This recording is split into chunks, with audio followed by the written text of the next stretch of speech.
qui a pu accéder aux autres épreuves parce que l'autre s'est fait éliminer juste avant.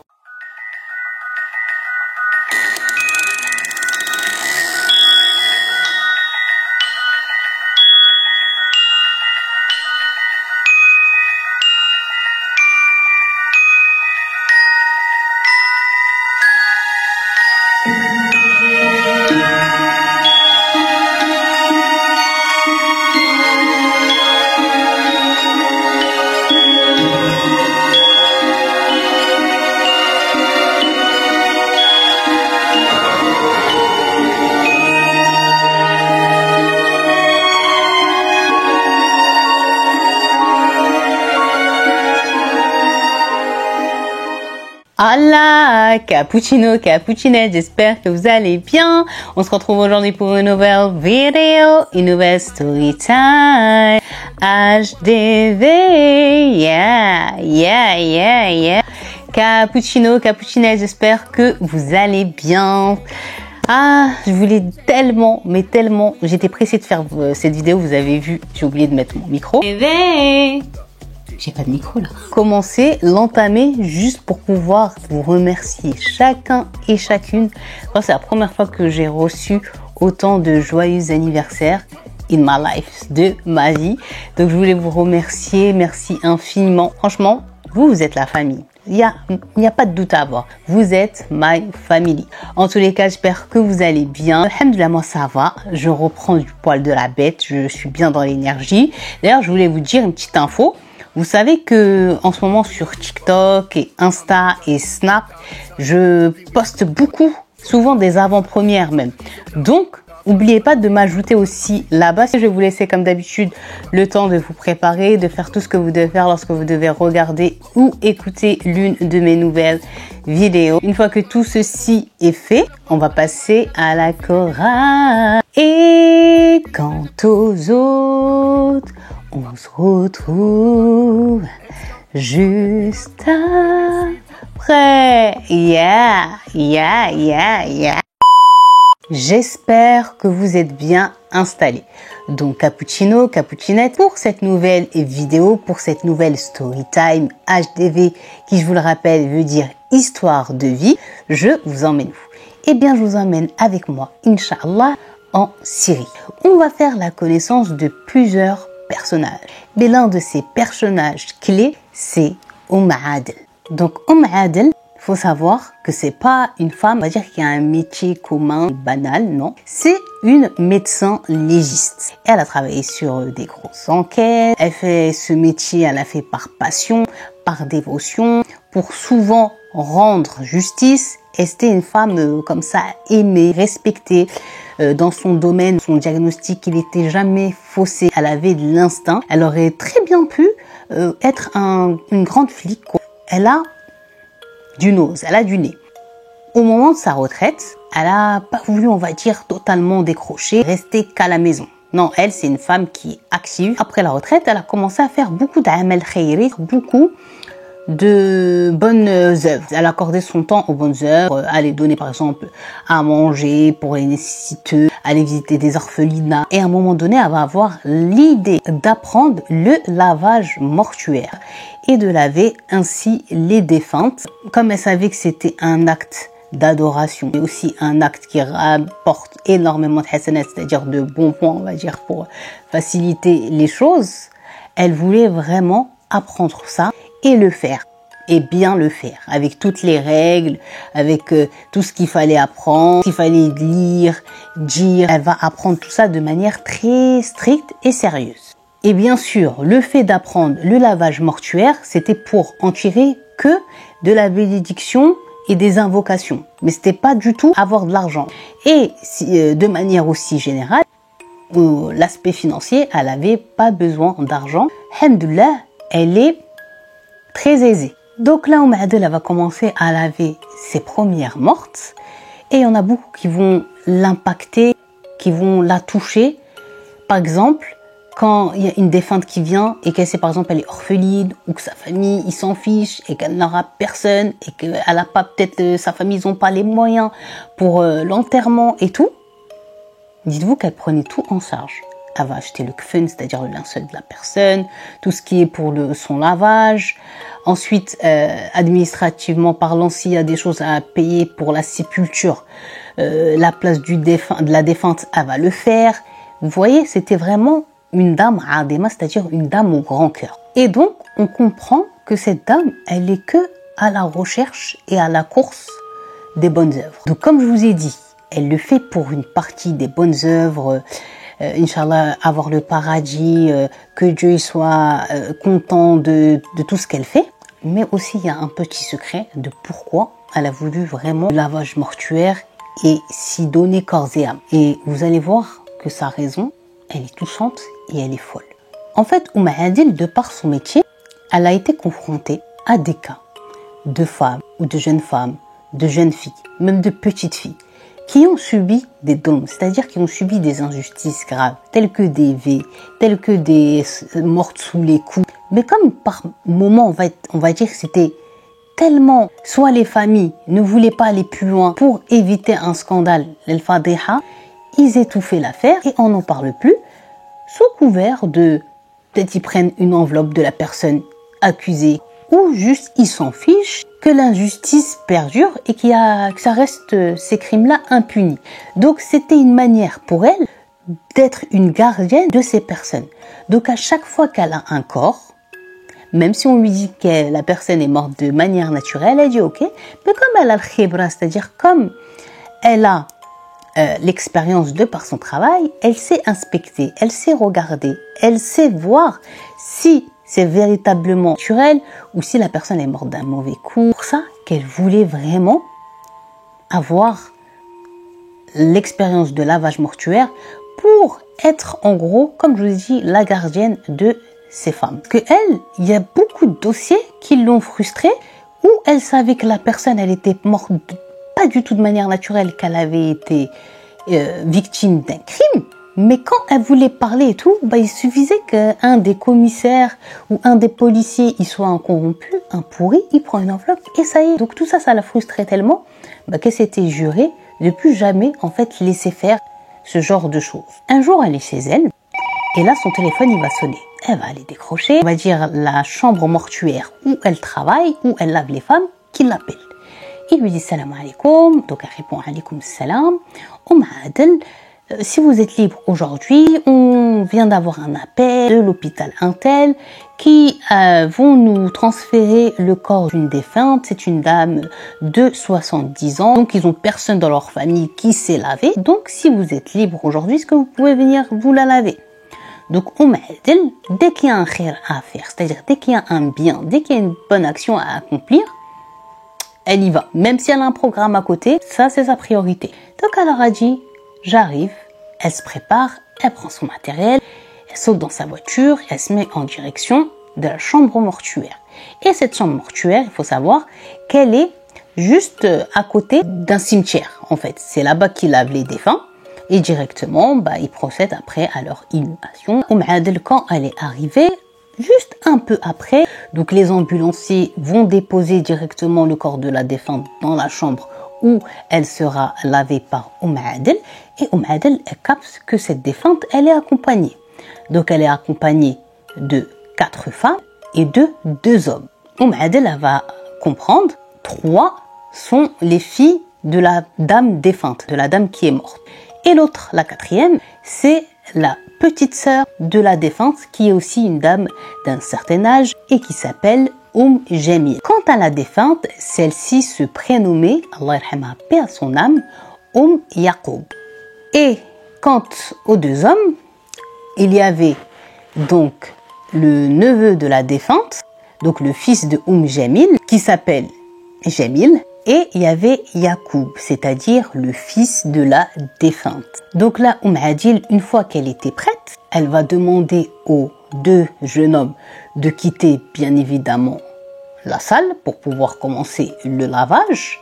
Et elle va demander aussi aux femmes de partir, hormis une, qu'elles choisissent entre elles, qui va l'assister pour le lavage mortuaire Donc directement, la tante, elle va se proposer, je vais le faire moi parce que les filles sont encore jeunes, c'est une vision qui peut traumatiser. Et en plus, leur mère, quand elle se savait mourante, elle m'avait vraiment woussé, c'est-à-dire elle m'avait vraiment fait promettre de pas laisser ses filles parce qu'elle voulait pas qu'elles soient impactées psychologiquement et moralement.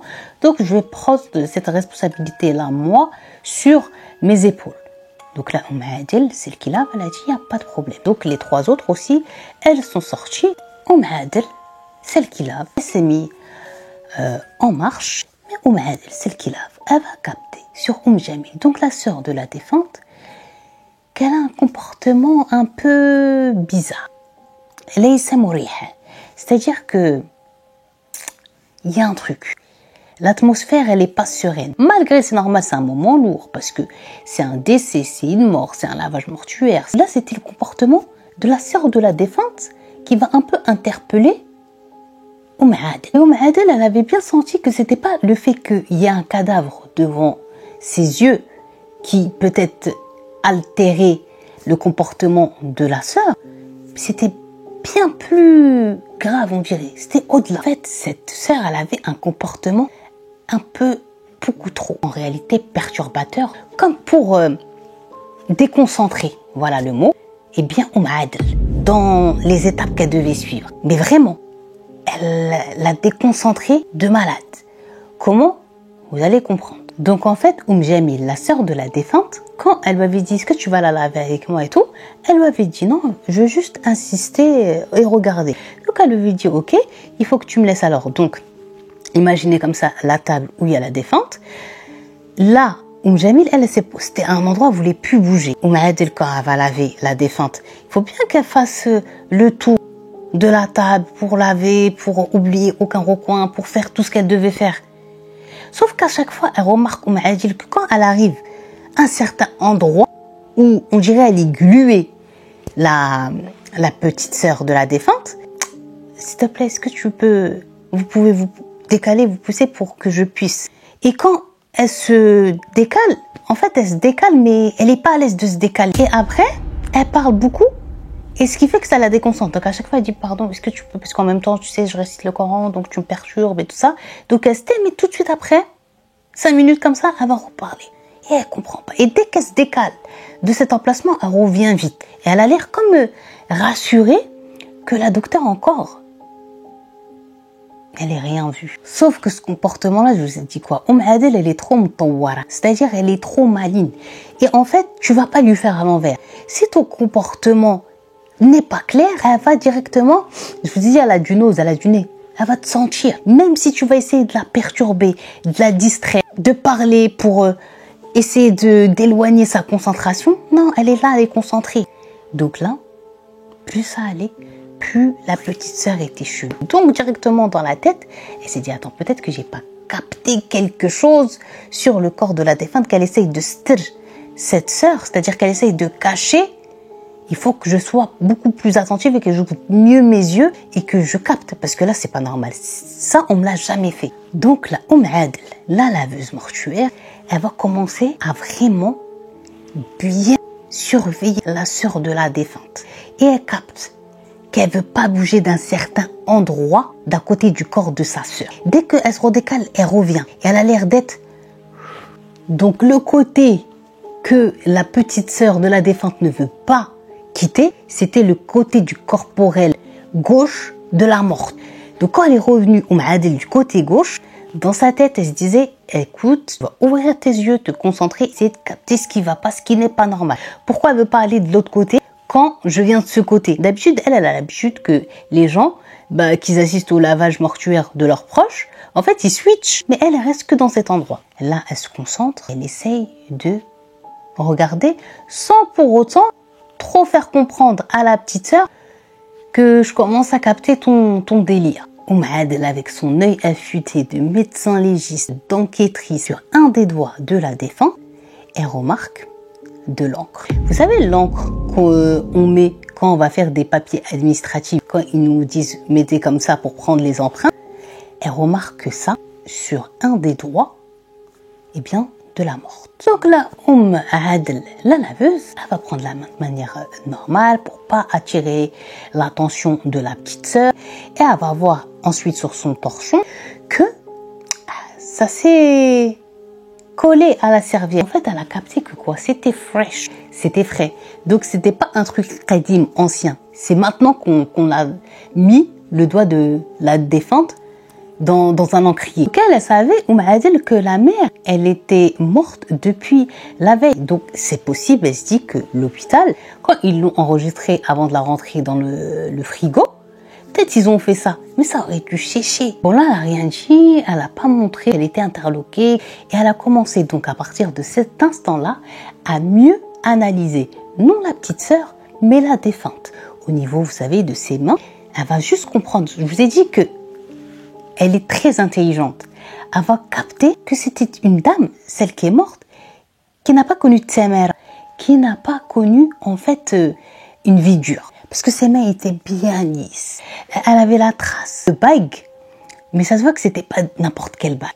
Elle avait aussi la trace de beaucoup de bracelets. Ça devait être de l'or. Le visage, elle était encore, malgré qu'elle avait 70 ans, ça se voit qu'elle était encore bien portante. Elle a commencé à faire sa petite enquête dans sa tête. Elle a su directement que cette dame, elle était riche et qu'elle faisait partie de la haute société. Elle n'a pas eu une vie dure et difficile. Mais ça veut dire que si cette dame, elle est riche, et cette encre, est-ce que vous commencez à comprendre vers quoi on se dirige ou pas? Avec l'encre, on a dû prendre ça pour mettre les empreintes soit sur des papiers d'héritage administratifs importants, des papiers de banque, quelque chose en tout cas en rapport avec l'argent. Il y a eu quelque chose, il y a eu un trafic. Donc directement, une fois qu'elle était sûre, on va pas dire à 100%, mais à 99,9% de son scénario qu'elle avait en tête, elle va demander à Jamil, donc la petite sœur, je suis désolée, est-ce que maintenant vous pouvez sortir parce que là il y a une étape et tout. La petite sœur elle a dit, il n'y a pas de problème, elle est sortie. Une fois qu'elle l'a vu s'éloigner, elle a pris le téléphone et elle a appelé la police. La police, ils vont envoyer une patrouille. Elle les a pris à part, elle leur a dit, écoutez, je suis en train de laver une défunte et je pense qu'il y a du trafic. Ils ont dit de quelle sorte. Quand j'étais en train de la laver, j'ai vu qu'elle avait un doigt où il y a de l'encre. Vous savez, l'encre qu'on utilise pour faire des empreintes pour des papiers administratifs. Les policiers, ils ont dit, ok, intéressant. Et là, Adel, elle dit, moi je sens qu'il y a une histoire de trafic très grave. Et je ne peux pas, pour la défunte, pour son respect, même si c'est faux par la suite, ce doute-là, je ne peux pas. Et je ne veux pas que cette dame soit enterrée. S'il y a le moindre soupçon, il faut enquêter et savoir c'est quoi cette histoire. Donc les policiers, ils connaissent tellement la réputation de Adel, ils ont appelé des renforts et tout, ils ont embarqué tout le monde. Et à partir de là, le corps de la défunte, il a été ramené à l'hôpital pour être à la morgue, le temps de l'enquête. Donc les policiers, en premier lieu, ils vont vouloir interroger les deux garçons. Parce que pour eux, s'il y avait bien eu une histoire de trafic pour les biens de cette femme, ça, c'est plus les garçons qui ont le courage que le faire. Une fille, pour eux, elle n'était pas assez courageuse de le faire. Pour eux, les suspects et les coupables surtout étaient tous désignés, c'était un de ces deux gars. Donc ils ont commencé par le fils de la défunte, Yarkoub.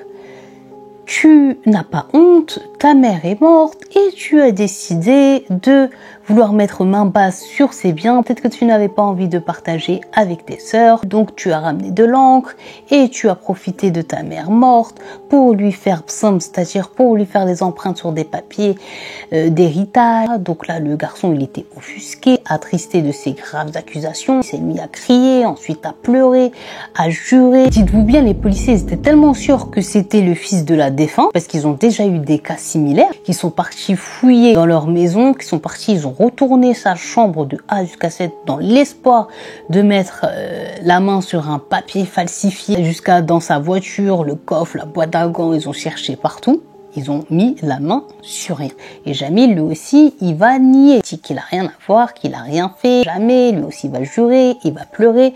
Ensuite, les policiers vont faire la même chose, aller fouiller chez eux, dans sa chambre, dans sa voiture. Et encore une fois, ils ne vont rien trouver aussi sur le cousin. Donc là, ils ont décidé de passer aux 3 filles de la défunte. Et ils lui ont posé des questions plutôt musclées, plutôt choc. Votre mère, elle est morte, son corps, il est encore chaud, et vous avez pensé juste à l'argent, juste au bien terrestre, et vous avez pris de l'encre, et au Besamtora, et vous avez pris ses empreintes. Surtout que maintenant, les policiers avaient vraiment les preuves A plus B que cette femme était très très riche. Là, les policiers vont être même genre touchés de la réaction des filles, qui vont être juste outrées, qui vont se mettre à pleurer, qui vont être même surprises de cette histoire. C'est quoi cette histoire d'empreinte? C'est quoi cette histoire d'encre? Et qui vont les pauvres nier, et ils vont se rendre compte qu'elles sont extrêmement honnêtes. C'est des filles très douces, des filles bien élevées, des filles qui n'ont aucun problème, qui sont bien vues et respectées de tout le monde, et surtout qui aimaient leur mère d'un amour inconditionnel. Ils ont fait une pause, et les policiers se sont réunis entre eux, et ils étaient juste vraiment sûrs des 3 filles.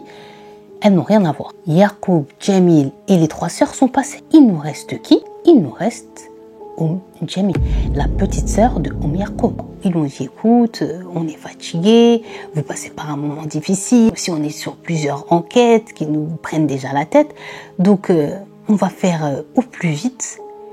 On a interrogé tes 3 nièces, on a interrogé ton neveu et ton fils pour une histoire d'encre, et on soupçonne un détournement administratif, etc., pour atteindre les biens de cette pauvre femme qui est morte, donc de ta sœur. Pour suspecter les garçons, on a encore un peu perdu. Les filles, on les a complètement éliminées. Et maintenant, il ne nous reste que vous, surtout qu'on a appris que c'est vous qui étiez du trajet de l'hôpital jusqu'à la morgue. C'est vous qui étiez dans le camion de l'ambulance avec votre sœur, que voilà, ils sont en train de lui dire... c'est sûr que vous savez ce qui s'est passé. Et ils lui disent aussi, au vu de votre âge, il n'y a que vous qui pouvez avoir un cœur vraiment accroché pour faire un tel acte. Voir une défunte, prendre sa main, mettre dans l'encre, appuyer sur un papier. Comme on vous a dit, vous avez très bien eu le temps de le faire, puisque le trajet de l'hôpital à la morgue et au cimetière, il fait tant de temps. Donc là, ils lui font doucement comprendre, mais Cappuccino, Cappuccinette, que en fait, ils ont beaucoup de gros soupçons envers elle. C'est mieux que vous avouez pourquoi vous avez fait ça et sur quel papier vous l'avez fait signer. Donc là, Jamil, elle est restée un moment, on va dire, dans le mutisme. C'est-à-dire qu'elle n'a pas décroché un mot. Donc là, le policier qui lui fait tahqiq, c'est-à-dire qui lui fait l'interrogatoire, il va lui dire, vous avez vu l'âge que vous avez. Il est vrai que la mort ne choisit pas parmi les jeunes et parmi les anciens, mais vous savez plus que vous êtes proche de la fin que du début. Vous avez des enfants, vous avez fait, si c'est vous qui l'avez fait, un acte vraiment grave, un acte dégueulasse. C'est mieux de vous soulager, soulager votre conscience. C'est un acte très grave, surtout déjà des vivants. Quand tu voles, c'est grave, mais voler une morte et faire ce geste-là que vous avez eu, est-ce que vous savez les conséquences? Même pas, je vous parle pas de la justice terrestre et tout ça et tout. Non, je vous parle auprès de Dieu. Vous savez comment c'est grave le geste que vous avez fait là ou pas? Est-ce que vous en êtes consciente? Parce que normalement, des moments comme ça doit vous rapprocher des rappels, de la mort, de faire des invocations pour l'âme de cette personne qui s'apprête à subir un lavage mortuaire pour après être enterrée. Donc là, il lui faisait comme ça un discours quand même poignant, tranchant et surtout réel. De toute façon, la vérité, tous les policiers qui sont là dans cette pièce-là avec nous, on est tous d'accord et on sent tous et on sait tous que c'est vous. Jusqu'à même la docteure qui nous a alertés, elle-même, c'est à cause de votre comportement qu'elle a vu et qu'elle nous a alertés. Et là, on vous tend encore la main. Peut-être qu'on pourra vous aider, mais le fait que vous restiez comme ça silencieuse, là vous êtes juste en train encore plus de vous enfoncer et après ce sera trop tard. Et au bout d'un moment, cette pression qu'il lui met, elle va finir par marcher. Et la Jamil va finir par craquer et va éclater en sanglots. Mais pleurer vraiment des flots. C'est pas du cinéma, ça vient du cœur. C'est des larmes vraiment déchirantes. Et là, Jamil, elle a commencé à dire à ce policier, Allah yakhalik, que Dieu te garde, que Dieu te garde, trouve-moi une solution, trouve-moi le hal pour que cette histoire ne s'ébruite pas, pour que les gens ne soient pas au courant et n'apprennent pas ce que j'ai fait. Parce que je le jure sur Allah, je le jure sur Dieu, que comment j'ai agi, raspan anni, c'est-à-dire la manière et ce que j'ai fait, c'est pas moi qui a voulu faire ça. Je l'ai fait parce qu'on m'a forcé à le faire. Si vous avez été forcé, nous, on peut vous aider. Mais pour qu'on vous aide, il faut que vous allez parler. Qui vous a obligé à commettre cet acte ignoble? Qui vous a dit de lui faire ses empreintes sur les papiers? Et il s'agissait de quel papier exactement en question? Sur quel bien? Je vais vous raconter l'histoire dans son entièreté. Je vais vous dire tout tel quel, tout comme ça s'est passé. Donc là, Jamila va commencer. Elle dit, Erti Yaqoub. Hiya li kabira minni. Yaqoub, ma sœur, c'est elle l'aînée. Et dans le monde, je n'avais que cette sœur et cette sœur n'avait que moi. On n'avait pas d'autres frères ni d'autres sœurs. Nos parents nous ont eu que nous deux. Mais quand notre père est mort, il nous a laissé des biens, alhamdulillah. Notre père, il nous a laissé en héritage une terre énorme à Hasaka.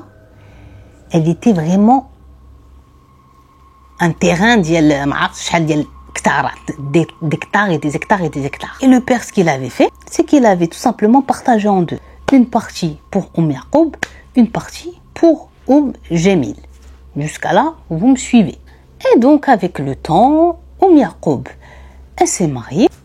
Ou moi, après elle, pas trop longtemps après, moi aussi de mon côté, je me suis mariée. Et chacune de nous vivait sa vie paisiblement, tranquillement. Ma sœur, elle est tombée sur un mari, une grande famille, aussi aisée. Et moi, je suis tombée sur un homme, ni aisé, ni pauvre, dans la moyenne. Et à cette période-là, on était bien. Avec le temps, quand on a commencé, mon mari et moi, à avoir des enfants, et que les enfants ils ont commencé à grandir, leur talaba, c'est-à-dire leur demande aussi, elles ont commencé à grandir avec eux. Et comme mon mari, il n'était pas issu du même milieu que moi, et qu'on avait mal géré, on va dire, l'argent que moi j'avais, au bout d'un moment, on a eu du mal à joindre les deux bouts. Pour Jamil, la manière qu'elle allait avoir de sauver, on va dire, sa famille, elle a réfléchi, elle a dit avec elle, et elle s'est dit, j'ai une terre, elle est juste là, moi je m'en occupe pas, je sais pas de ça, est venu peut-être le temps pour moi de la vendre. Et de son argent que je vais en tirer, je vais me remettre. Et là, quand elle a réfléchi avec elle-même, elle s'est dit, pourquoi cette terre qui est depuis longtemps dans la famille, je vais aller la vendre à l'Gharib, c'est-à-dire à un étranger, je vais la vendre à ma sœur. Je vais voir si elle veut l'acheter de moi. Comme ça restera toujours un terrain, vous avez compris, familial. Donc elle a dit, quand j'avais pris la décision, je suis partie chez ma sœur, je lui ai dit, écoute, tu sais les difficultés, les problèmes que j'ai financiers, j'ai réfléchi avec moi-même, la terre que père il nous a laissée, j'ai décidé de la vendre, mais avant de la proposer à la vente, on va dire, aux personnes extérieures, je voulais voir avec toi si toi tu voulais l'acheter de moi, comme ça reste dans la famille. Donc là, Yaqoub, la défunte, elle avait dit à l'époque à sa sœur, t'as bien fait, alhamdoulilah, que t'es venu, au lieu de la mettre comme ça directement en vente ou accrocher un panneau et quelqu'un soit venu l'acheter, surtout que cette terre, elle est collée à ma terre, et tu m'aurais collé un étranger, t'as très bien fait. Il n'y a pas de problème. Alhamdoulilah, vas-y, je vais l'acheter de toi. Comme tu as dit, ça reste dans la famille. Ken, à combien tu veux la vendre? Donc, elle lui a dit, comme j'avais pris la décision avec mon mari de la vendre, il avait ramené un expert pour la saoum, c'est-à-dire pour, je vais trouver le mot, pour connaître sa valeur. Et il a dit que si on la vend, il fallait pas la vendre au-delà d'un certain prix. Donc là, Yaqoub, la défunte, elle avait dit, quand elle a entendu le prix, il n'y a pas de problème. J'achète. Donc là, Yaqoub, elle s'était levée, elle était partie dans le coffre, elle avait ramené l'argent. Ils ont bien sûr fait, vous savez, la donation. Non, c'est pas une donation, c'est une vente. Donc tous les papiers, ils ont tout bien organisé. Mais directement, elle va passer l'argent et elle va passer même plus que le prix qu'elle avait demandé. Elle lui avait dit, ce surplus-là, tu le caches. Tu dis pas à ton mari que je te l'ai donné. Comme ça, en cas de coup dur de nouveau, mais essayez de gérer cette fois-ci avec l'argent normalement. C'était une très très belle somme. Ça, c'était cette histoire de vente, on va dire, c'était il y a 15 ans, un peu plus comme ça, en arrière, qu'elle s'était mis d'accord pour la vente et tout, voire même 20. Vous voyez, ça remonte. Elle dit donc, ma sœur, déjà, a travaillé trop bien de sa terre, elle lui rapportait et tout. Mais quand aussi elle a acheté la mienne, elle s'en a occupée encore mieux que la sienne. Et donc, subhanallah, elle dit, la terre, elle a donné. Elle a travaillé.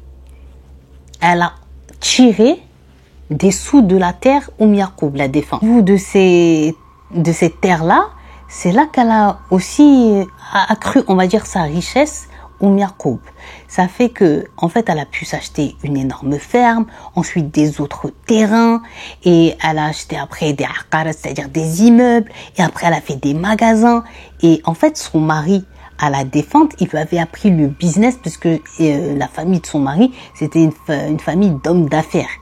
Donc, il savait y faire. Donc, le policier lui dit de continuer. Il dit, moi, les années sont passées. Donc, ma sœur, elle était arrivée à un level très haut. Et nous, notre argent, en fait, on ne savait pas être économe. On n'a jamais fait d'économie. En plus, j'avais un mari qui ne m'aidait pas aux économies parce que j'avais un mari qui était addict au jeu. Ensuite, les enfants, c'était vraiment trop leur doléance. Et je devais, moi, genre tout gérer. Et les factures, au bout d'un moment, ça a commencé à se cumuler. On avait contracté des crédits. Donc, on a commencé à crouler sous les factures, sous les relances des créanciers. Et on a de nouveau rechuté alors que l'argent du terrain, normalement, si on savait gérer, on aurait pu pour longtemps vivre tranquille. Tout ça, elle lui dit, donc mon mari est super irresponsable. Je vous ai dit qu'il était addict aux jeux. C'est toujours moi qui suis dans les soucis d'argent, dans les soucis du foyer. Lui, en fait, il me sert à rien. Elle a dit quand ça a commencé à être vraiment chaud, j'ai commencé même, dites-vous, à vendre des bijoux, de l'or que j'avais, des bijoux que j'avais hérité de ma mère. Ça me faisait trop mal, ça me déchirait le cœur, mais je pouvais pas mourir de faim avec mes enfants, donc j'étais obligée de faire ça. Ensuite, j'ai commencé à demander à gauche, à droite, à des amis, même à des voisinages, à des voisines. Et comme je n'arrivais pas jamais à rembourser, les gens après, ils voulaient plus m'aider. Et c'est vraiment en dernier recours que je suis partie chez ma sœur et que je lui ai demandé de m'aider financièrement. Et donc, elle dit, malgré que j'abusais et je le savais et j'étais gênée d'à chaque fois demander et d'aller dire à ma sœur de me sauver, elle a jamais ni soufflé, ni elle m'a fait une remarque blessante, ni une réflexion. Dès que je lui demandais, elle me donnait. Et il y a même des fois, et Dieu il m'en est témoin,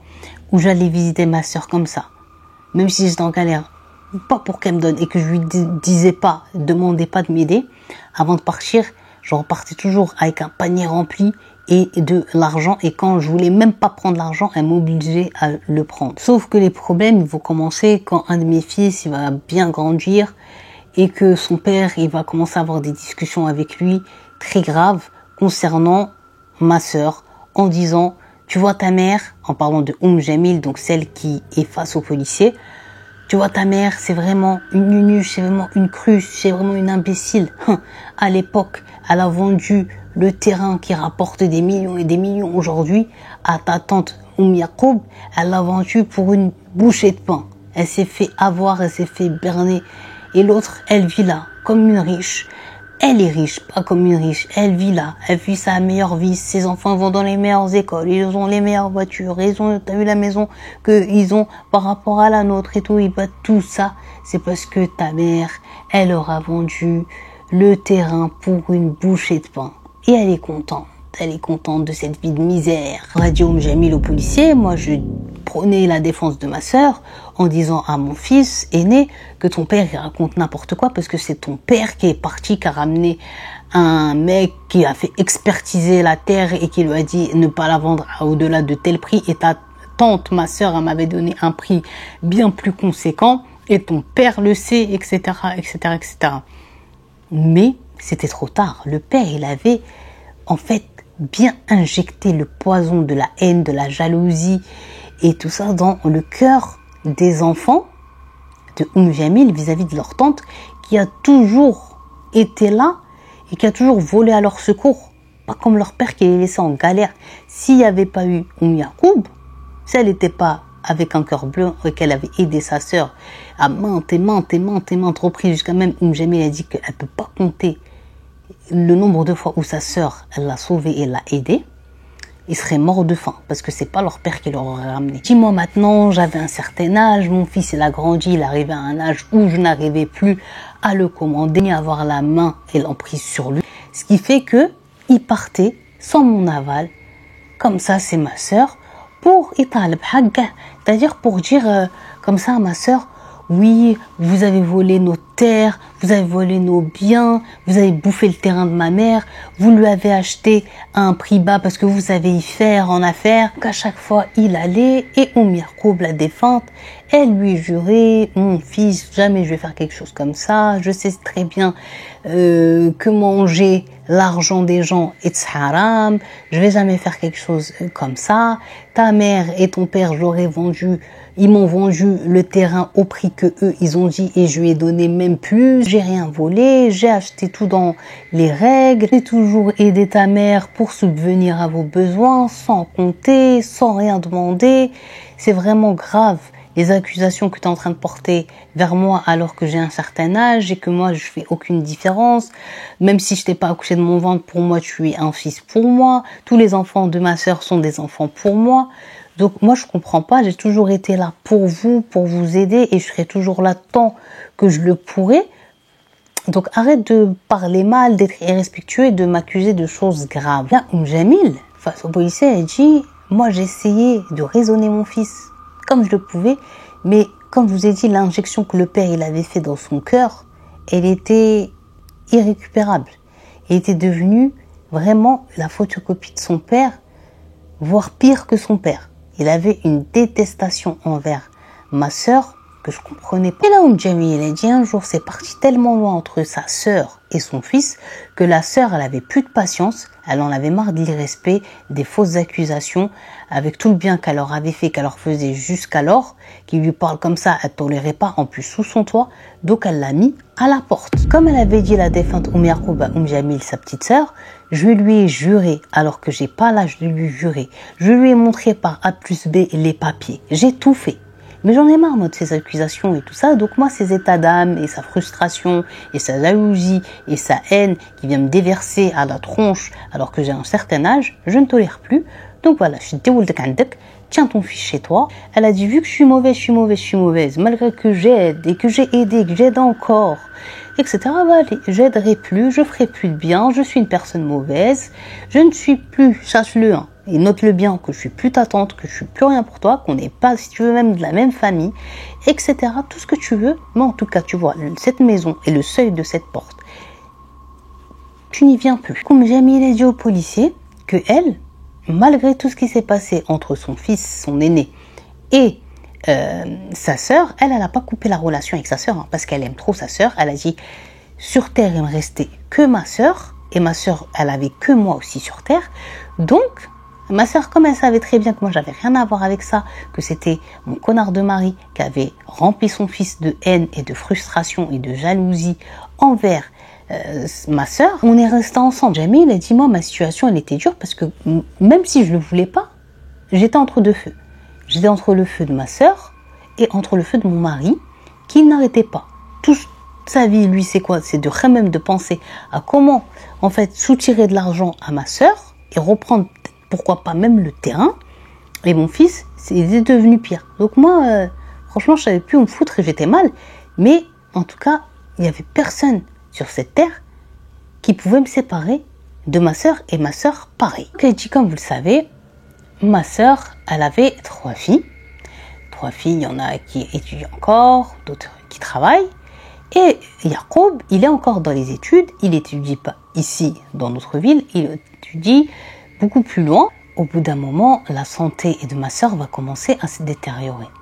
Et comme mes nièces, soit il y en a ils étudient et les autres elles travaillent, il y avait personne pour s'occuper d'elle malgré qu'elle a du personnel de maison et tout. je voulais pas que quelqu'un s'occupe de ma sœur si ce n'était pas moi. Donc je venais, je m'occupais de ma sœur, je m'occupais de mes nièces, de leurs repas. Je tenais compagnie à ma sœur, je lui tenais compagnie pour qu'elle garde le moral, je m'occupais de ses médicaments, je faisais tout.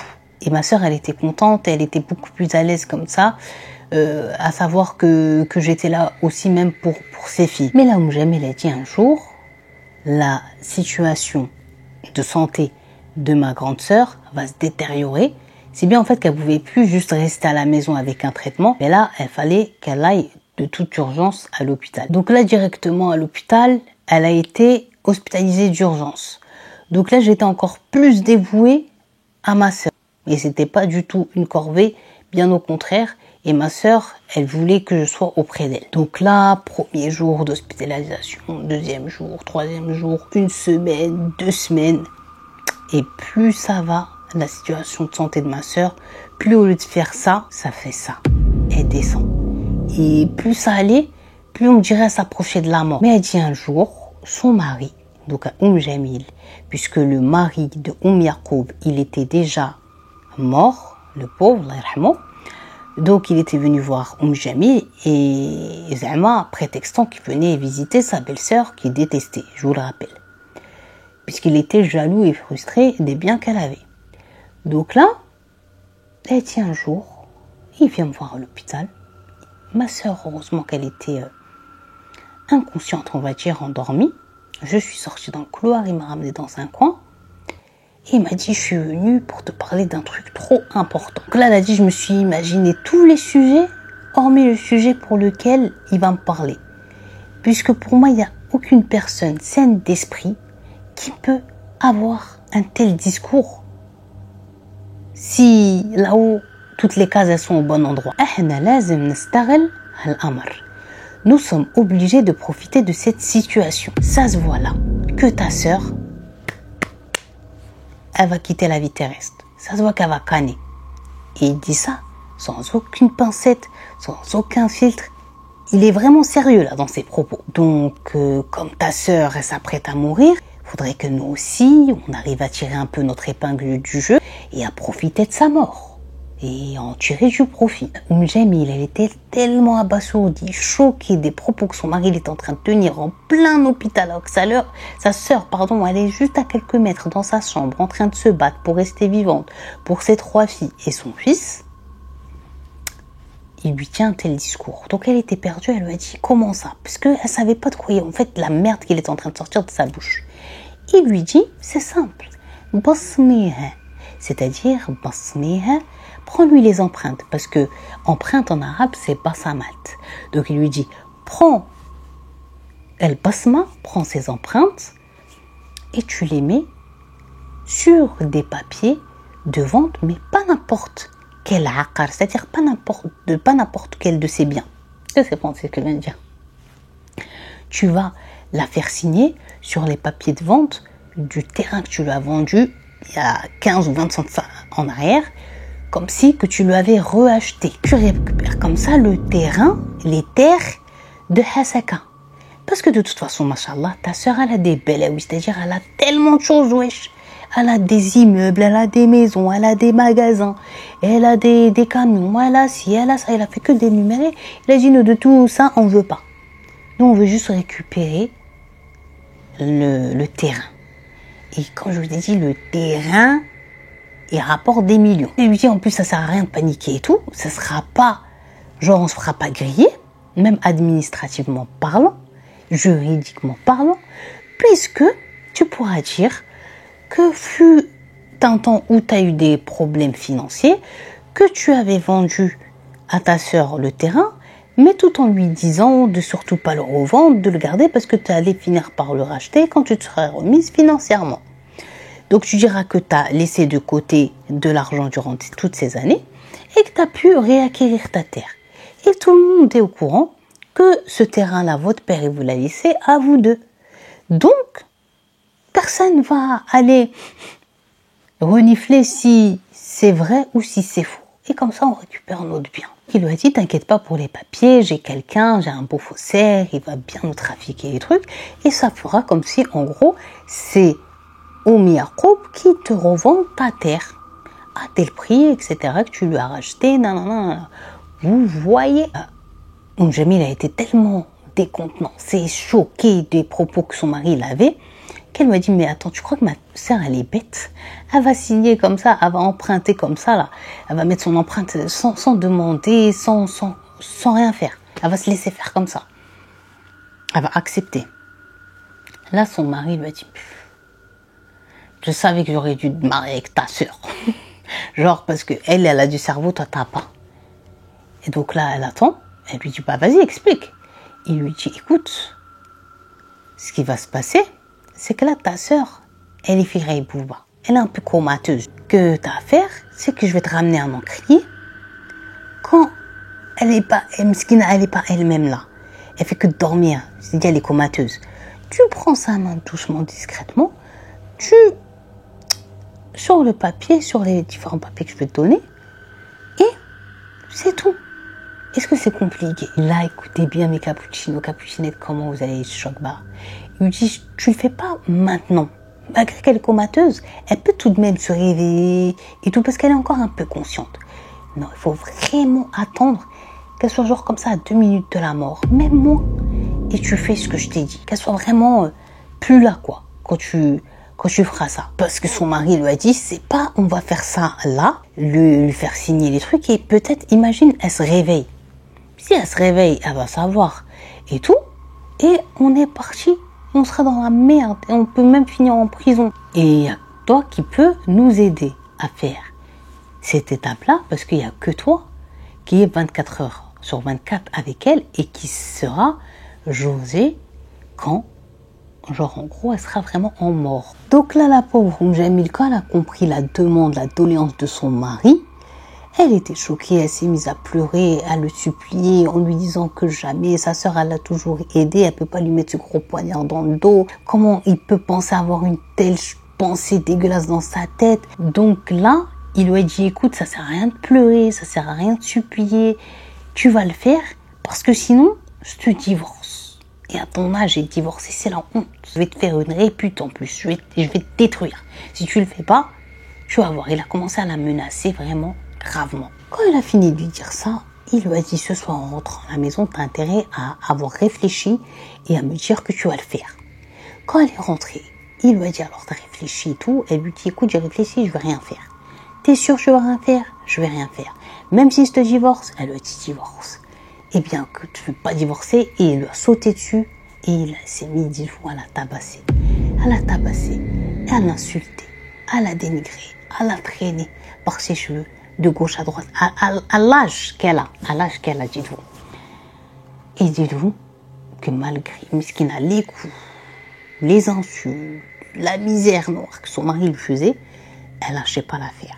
Donc son mari maintenant, comme il avait injecté la piqûre de la haine à son fils, à Jamil, quand le père il s'est soufflé, dites-vous qu'il donnait le relais, et là je vous ai choqué, à son fils pour frapper sa mère, l'insulter et lui faire la misère comme le père faisait. Et vous croyez qu'il va pas le faire? Il l'a fait. Plus des crachats. Bref, je vais passer les détails parce que je les ai là. Même des fois, c'était le père et le fils qui tabassaient à deux femmes d'un certain âge comme ça, se faire tabasser, taper, cracher dessus, insulter, tirer les cheveux, violenter avec une violence inouïe. Et il n'y a pas un moment son fils il s'est dit, elle m'a porté cette femme, ça a été ma mère, chétane, je vais me réveiller, c'est pas possible, je suis pas en train de faire ça. Non. Donc la pauvre, pendant un moment, malgré la souffrance, la douleur, la peur dans laquelle elle était, elle résistait à dire non. Mais un jour, Jamil, malgré la grande résistance accrue qu'elle a eue, son cœur, son corps, son moral, elle pouvait plus supporter. Les coups, ça devenait trop fort. La pression psychologique, pareil. Les menaces de mort étaient horribles. Les sévices étaient horribles. Elle était traumatisée. Elle vivait avec des monstres. Des monstres. Donc, en fait, un jour, ils l'ont tellement tapé que la pauvre, elle leur a dit stop, khalas, pitié, c'est bon, je vais le faire. Elle leur a dit hasbi Allah wa ni'mal wakil fikum. C'est-à-dire, elle leur a dit, moi, vous m'avez tellement fait que là, il n'y a que Dieu qui peut se venger pour moi sur vous. Je vais le faire. Une fois que vous avez cette putain de terre, vous savez quoi? Fendez-la, brûlez-la, faites ce que vous voulez, prenez son argent. Je ne veux pas 1 euro de ce terrain. Mais toi, je ne t'appelle plus mon fils, tu n'es plus mon fils. Je te renie ad vitam aeternam. Et toi, tu n'es plus mon mari. Tu me divorces directement dès que je te donne le papier. Et je ne veux plus vous voir, ni toi, ni toi. Son mari lui a dit, tu crois que j'allais pas le faire? Directement, une fois que tu me ramènes le papier signé et que j'ai ce terrain, je comptais déjà aller chercher une jeune qui allait me faire revivre ma jeunesse. Et toi, j'ai plus besoin de toi. Toi, c'était déjà acté que j'allais te jeter. Donc là, il faut se dire que Jamil, elle partait tous les jours auprès de sa sœur.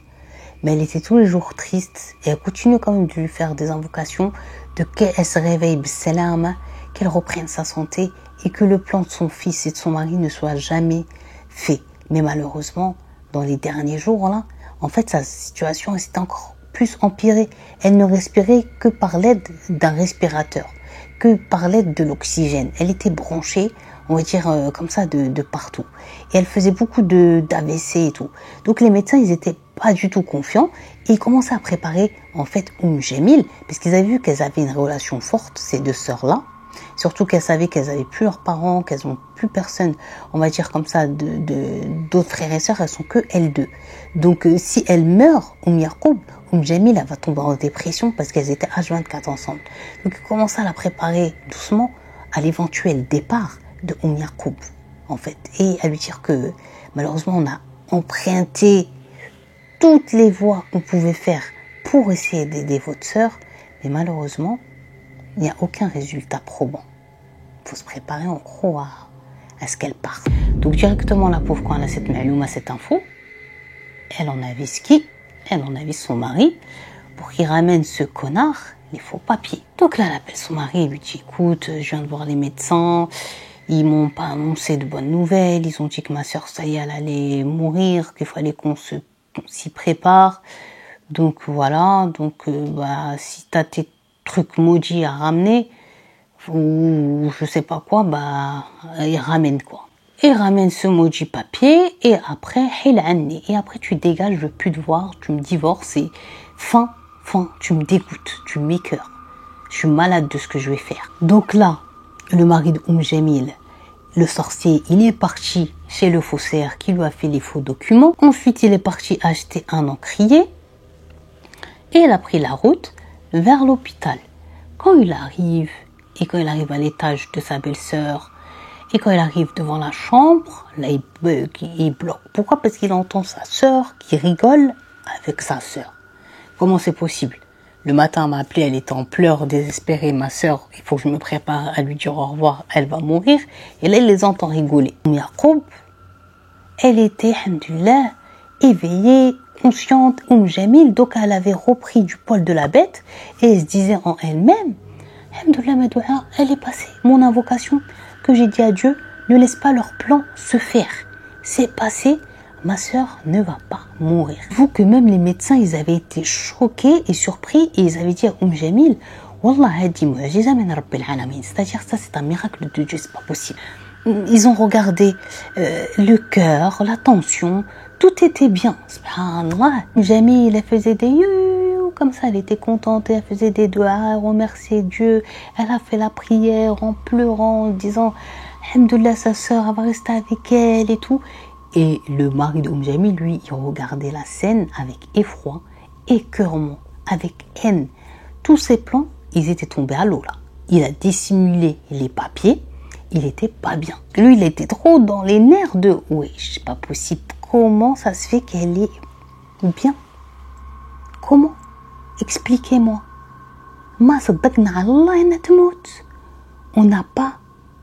je sais pas comment expliquer. On n'y croyait plus. Et quand on s'est dit, c'est bon, elle va mourir, la revoilà de retour. Le mari de Jamil, il va s'asseoir dans le couloir, il est énervé. Sa femme, elle l'avait bien vu. Quand sa sœur, elle va finir par se rendormir, elle va aller voir son mari.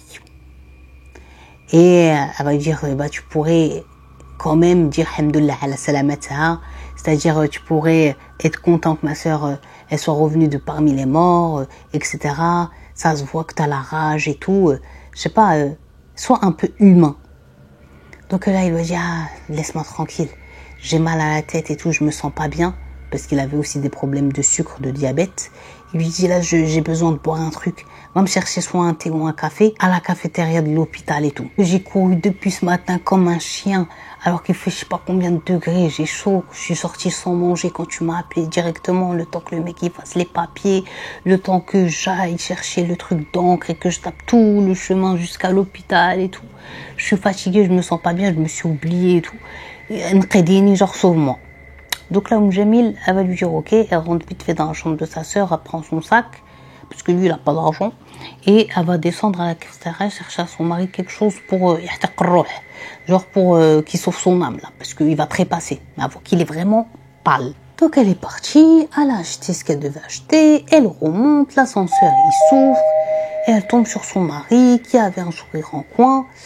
Et quand elle regarde comme ça par-dessus l'épaule de son mari, elle voit qu'il y a de l'agitation au niveau de la chambre de sa sœur Oumiarko. Shfik, qu'est-ce que t'as? Pourquoi tu me regardes comme ça? Qu'est-ce qui se passe aussi là-bas chez ma sœur? Pourquoi t'as un sourire en coin? Ton attitude, elle est bizarre, qu'est-ce qui se passe? Tu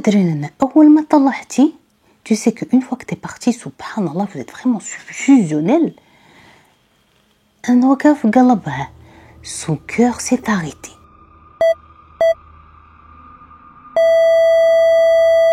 Donc une fois la pauvre Jamil, elle entend et il annonce de manière comme ça avec un sourire en coin et tout que sa sœur venait de mourir, le café, le thé qu'elle avait dans les mains, les petits gâteaux qu'elle avait ramenés, tout va tomber au sol. Elle va tout lâcher, la pauvre, se mettre à hurler, à pleurer, à pousser son mari, à courir en direction de la chambre de sa sœur, mais les médecins vont faire comme barrage pour la calmer, pour pas qu'elle soit choquée. Et son mari, il était content et heureux de lui annoncer cette nouvelle et il va lui dire, tu sais, que ça arrive que certains défunts, quand c'est la fin, on pense que, voilà, quand on les revoit pour parler avec nous, rigoler et tout, c'est bon, il y a de l'espoir. Mais ça s'appelle sahwat al-maut, c'est-à-dire que c'est juste, en gros, comme un au revoir et après ils partent, comme ça. Et je l'ai senti, je le savais, je l'ai vu en elle, que elle n'allait pas passer l'heure. Qui lui a dit, maintenant arrête de faire ce cinéma, calme-toi, raisonne-toi, c'est la volonté de Dieu, c'est comme ça, et ta sœur, de toute façon, elle souffrait, elle n'était pas en bonne santé, et toi, tu étais toujours absente parce que tu étais toujours à ses côtés, maintenant tu vas pouvoir retrouver une vie, et t'occuper de nous, et te dévouer pour nous, donc ça suffit, c'est bon, en plus c'est pas bon que le miyit, c'est-à-dire le mort, il emporte les larmes et les cris de ses proches avec lui, tu es en train de la haddeb, de lui faire du mal, lui dit ta sœur, de toute façon, elle avait un certain âge, c'est bon, ça y est, elle était malade, de toute façon elle était condamnée et si ça n'est pas arrivé aujourd'hui, ça sera arrivé demain ou à la fin de la semaine, donc voilà, elle est morte, elle est morte. Écoute, demain, quand ils vont transférer son corps de la morgue à la chambre mortuaire pour qu'elle ait le lavage mortuaire, tu seras la seule durant le transfert qui va monter avec elle dans le camion. Aucun de ses enfants, ni son fils, ni ses filles ne t'accompagnent. Donc là, Jamil ne savait pas comment elle allait faire, parce qu'elle a dit, c'est sûr que jusqu'aux derniers instants, ses enfants voudront être auprès de leur mère, ce qui est tout à fait normal. Il a dit, t'inquiète pas, tes nièces, elles m'aiment énormément, elles me respectent, quand je vais leur dire de monter avec moi en voiture, elles vont monter, et je vais dire à Jamil de prendre Yacoub avec lui dans sa voiture, comme ils s'entendent bien. Parce que malgré qu'il y avait des frictions entre les parents, que ce soit Yacoub et Jamil, ils ont toujours fait en sorte que leurs enfants s'entendent. Voilà, ils n'ont pas mélangé.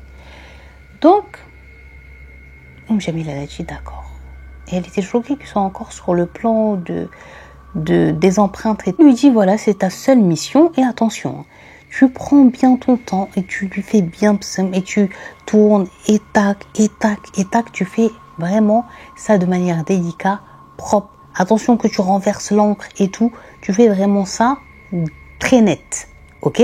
Donc dès le lendemain, entre parenthèses, il l'a menacée avec son fils. Ensuite, quand elle est rentrée à la maison, que si elle parlait, que ça donnait une alerte ou n'importe quel ishara, n'importe quel signal aux enfants de sa sœur, qui est quick, vous avez compris. Donc c'est pour ça qu'elle a eu peur de parler.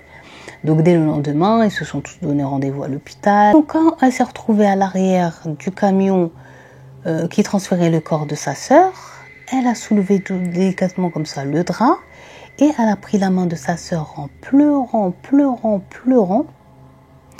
et en le mettant dans l'encre et en appuyant sur les papiers que son mari lui avait donnés, dans la manière qu'il lui avait dit de faire, en suppliant sa sœur de la pardonner.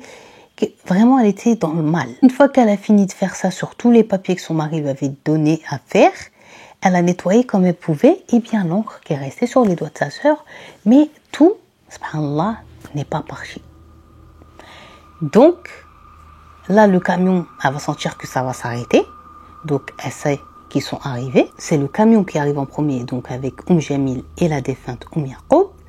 Ensuite, sur place était déjà le mari de Jamil, qui discrètement a pris les papiers de Jamil quand elle est sortie du camion et il s'est barré. Quant aux filles, elles étaient à l'intérieur en train de signer, de faire le formulaire et tout, de leur mère. Donc c'est pour ça, si vous vous rappelez au début, quand Adil, la laveuse mortuaire, elle est arrivée sur place, elle nous a parlé que de 4 femmes et de 2 garçons. Parce qu'il était déjà parti, le mari de Jamil. Et c'est là que Jamil a fini son récit. Donc là, le policier en face d'elle, il est juste abasourdi, estomaqué, mais surtout choqué et attristé de ce qu'il venait d'entendre. Il y a Jamil, es-tu sûr de chaque mot, de chaque phrase que tu m'as raconté? Est-ce que tu es sûr de tes propos et tu les maintiens? Donc là, Jamila va lui répondre. Je te dis, mon fils, je n'ai rien enlevé, ni rien ajouté. Je t'ai dit uniquement la stricte vérité. Et je suis prête à signer mes aveux et à jurer sur mes aveux, aqsam, devant un juge, sur tout ce que j'ai dit. Là, ce policier, il a tellement été choqué de l'histoire de Jamil qu'il lui a promis et juré qu'il allait la sortir de cette affaire avec le moindre de dégâts au possible. Il lui a fait cette promesse, et surtout qu'il va lui prendre l'haq d'Yalha et de sa sœur, et surtout qu'il va se venger pour elle et sa sœur. Là, on arrive à la fin de cette histoire, et là, le policier, il est vraiment noir de colère. Il est enragé et il veut vraiment que la vérité, elle éclate. Que le policier, quand Jamil, elle était en train de lui raconter les détails, l'histoire, ce qui l'a poussé à faire ça, comment elle en est arrivée là, elle a dit quelque chose, qu'elle a dit, ça se voit que c'est pas calculé, que c'est pas préparé. Elle l'a raconté, Miskina, comme ça, sans s'être rendu compte d'une dinguerie qui s'est jouée devant elle, mais qu'elle n'a pas prêté attention. Il a capté que quand elle lui a parlé, elle a dit que sa sœur, ça allait mieux, que son pouls était normal, son rythme cardiaque, sa tension, qu'elle était bien. Là, vous vous rappelez qu'il s'est senti mal, son mari, et qu'il lui avait dit, va chercher un café et un thé, etc. Quand elle est revenue, c'est là que sa sœur, elle est morte, alors qu'elle allait bien. Donc là, le policier s'est tout simplement demandé, est-ce que c'est possible que durant le laps de temps où il a envoyé sa femme à la cafétéria lui chercher des cafés, gâteaux, etc., qu'il ait pu profiter de son absence pour tuer sa belle-sœur? Parce que comme par hasard, elle est morte quand il n'y avait que lui avec elle. Directement, cette idée s'est tellement incrustée dans le cerveau du policier qu'il a décidé de décrocher son téléphone et d'appeler la morgue de l'hôpital où ils avaient ramené le corps de Yaqub. Et ils avaient demandé à ce que ce corps-là soit transféré chez un médecin légiste parce qu'ils ont eu de forts soupçons que cette femme, peut-être, même si ça paraît une mort naturelle, qu'elle n'est pas morte de cause naturelle, mais sans doute qu'elle a été assassinée. Et pour enlever tout soupçon et tout doute, elle devait subir une autopsie. Là, le policier, comme elle savait qu'elle était Yaqub sous respirateur, il s'est dit non. il aurait il lui aurait coupé son respirateur et genre elle aurait eu un manque d'oxygène et elle serait morte comme ça. Donc là, il y a eu l'autopsie et toutes les craintes du policier vont s'avérer vraies. Les médecins légistes vont leur dire que cette femme est morte. Alors, pas du tout de cause naturelle comme on pensait, mais cette femme est morte d'un manque d'oxygène. Et en gros, quelqu'un a touché sa machine, a coupé l'oxygène, ce qui a fait... Alors moi je suis pas Dr House, mais vous savez, un truc dans le cerveau, aussi avec le sang, ce qui fait que tout s'est emballé. Comme elle avait déjà des problèmes de respiration, on ne pouvait pas respirer sans aide d'un respirateur. Elle est morte très vite, mais c'est volontaire. C'est quelqu'un qui l'a empêché de respirer. Et le seul au moment de la mort de Yaqub, à ce moment-là, présent auprès d'elle à son chevet, c'était son monstre de beau-frère. Le policier, il a un certain âge. Il n'est pas trop loin de l'âge du mari de Jamil et de Jamil elle-même. Il a ramené le père, enfin le mari de Jamil, et dans un premier temps, il n'a posé ni question, ni abou, ni on sait. Il a d'abord Marav. Il a Marav par rapport au récit qu'elle lui avait dit, tous les coups, tous les sévices qu'il lui a fait subir, il s'est vengé dans un premier temps pour elle, qu'il ne supportait pas. Il lui dit, c'est bon, stop, pitié, dis-moi si tu veux que je t'avoue quelque chose. Il lui a dit, non, on n'est pas passé encore aux questions, tu vas goûter encore. Une fois qu'il a fini, il lui a dit, Lesh qatalt Yaqub. Il lui a dit, pourquoi tu as tué Yaqub? Il lui a pas du tout parlé de l'empreinte, il lui a pas du tout, il lui a pas parlé de ce sujet-là. Il lui a posé directement cette question. Directement, il a commencé à bégayer. Il lui a dit, le policier, ça sert à rien. On a des vidéos qui montrent quand tu lui as coupé l'oxygène et tout. Bien sûr, il n'y avait aucune vidéo, mais c'était pour le pousser à avouer. Et c'est ce qu'il va finir par faire. Et donc là, comment t'as fait? Il dit tout simple, j'ai éloigné ma femme en prétextant me sentir mal, avoir une chute de sucre, que d'avoir besoin de manger et de boire quelque chose. Elle est descendue. Comme c'est à plusieurs étages en dessous la cafétéria, j'ai eu le temps de me faufiler dans la chambre de ma belle-sœur.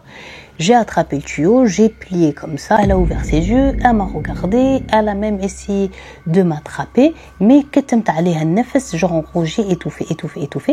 Et quand elle est morte, j'ai relâché, j'ai remis tout en place et je me suis mis, une fois que j'étais sûre qu'elle était vraiment partie, à crier, à appeler à l'aide et tout, pour ameuter les infirmières et les médecins qui après sont venus et ont pris le relais. Et moi je suis sortie de là comme si j'avais rien fait, en ayant la satisfaction de m'être débarrassée d'elle parce que je voulais récupérer ses biens. Et voici, et il ouvre comme ça sa veste, il sort les documents, il dit là, et c'est lui-même qui va parler après de l'empreinte, de l'encre et tout ça, c'est les papiers où j'ai forcé ma femme, Jamil, à faire signer sa sœur, à faire prendre les empreintes de sa sœur pour les mettre, les apposer sur ce terrain, sur cette terre, etc., etc. Suite après, il a dit que son fils, il était au courant de ça, puisqu'il avait pris le téléphone en lui disant « Purée, mon fils, on pensait que la vieille allait canner, elle est toujours vivante. Papa, s'il te plaît, débarrasse-toi-en.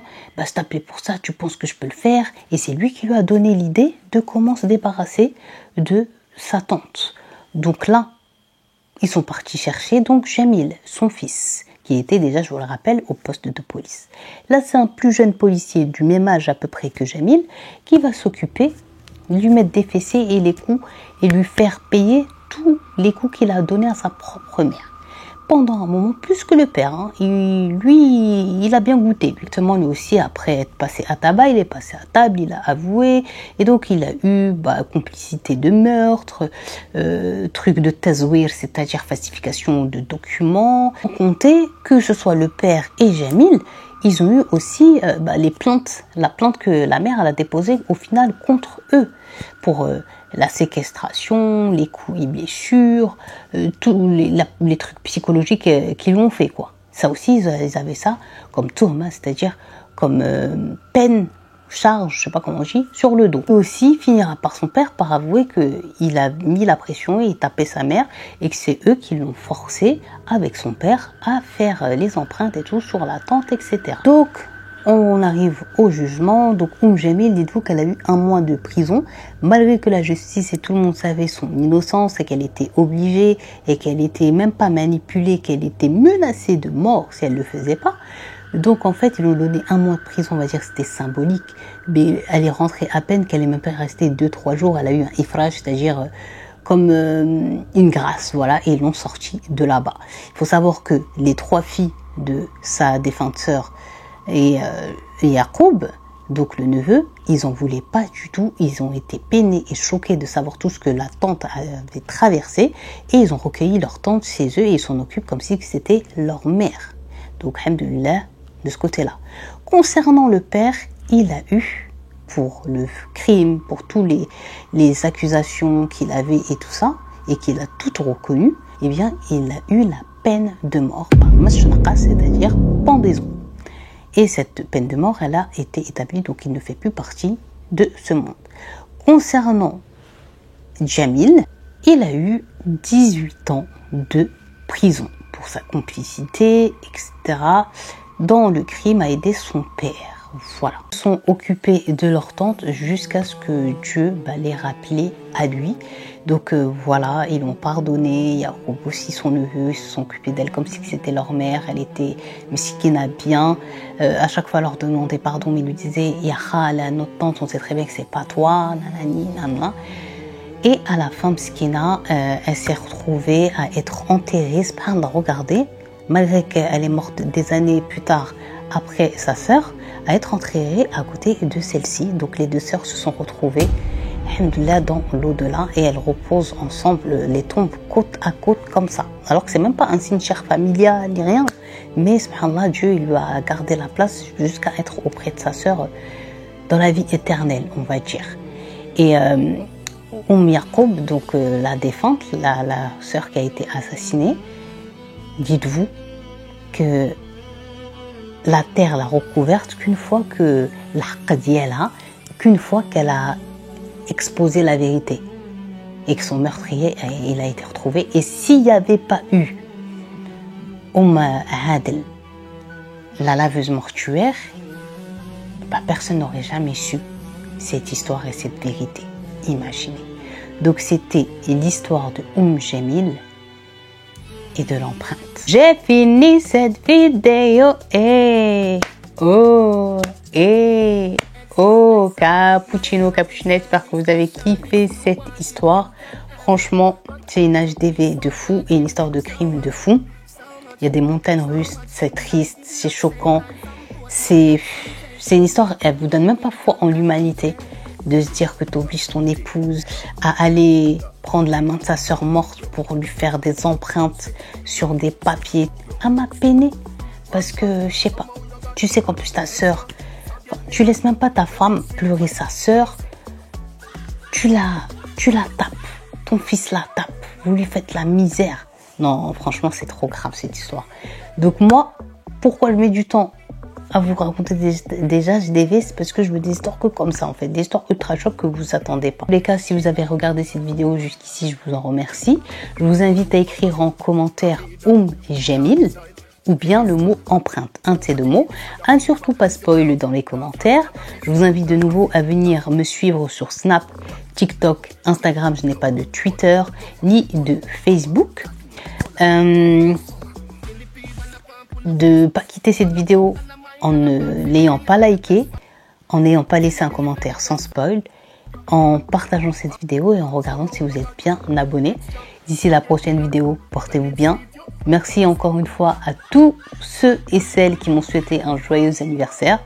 Je vous fais de gros bisous. Inch'Allah qu'on restera longtemps ensemble. Ya Rabbi Amin.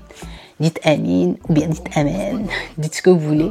En tout cas, Inch'Allah, c'est mon souhait le plus cher, que vous et moi, on forme encore pour longtemps une grande famille. Je vous fais de gros bisous et je vous dis à très très vite. Ciao. Il est 2h08 du matin.